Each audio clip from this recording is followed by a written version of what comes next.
მახსოვს ეგ ფეხბურთს რაღაც ჩემპიონთა ლიგის ნახევარფინალი თუ რაღაც და აი რაღაცა ეხლა და უცებ ჩემი გოგო გამოვიდა იმიდან რა ქვია რა არისო კიდე ფეხბურთია ღამის პირველ საათზე და ჩაიარა ეს ტუალეტში იქეთკენ აბაზანაში მიდია და გამომირთო და შევიდა აბაზანაში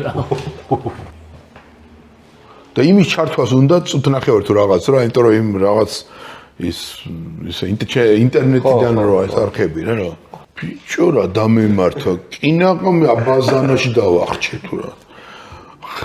ხოდა იქ მიხვდა რომ ფეხბურთზე მეტი ხუმრობა არ არის ესე რა დამემართა ესე მოვიხედა და პატარა ბიჭით ჩემი ერთ ისინჯი და ისიც უყურებდა და იმას ესეც სახე ქონდა რომ და მივხვდი მისი სახის გამომეტყველებით რომ მე თუ ეხლა ეს გავატარე გაიგე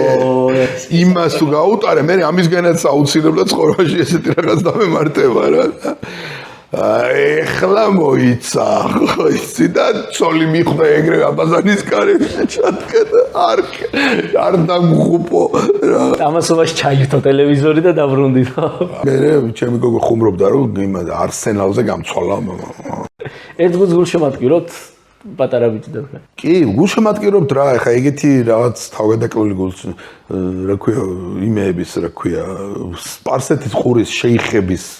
კომერციულ სტრუქტურებს ჩვენ არ გულშემატკივრობთ ისე რომ ვიტიროთ მაგაზე ეხლა რომ ებიჯო ამათმა წააგეს რა მაგრამ ზოგადად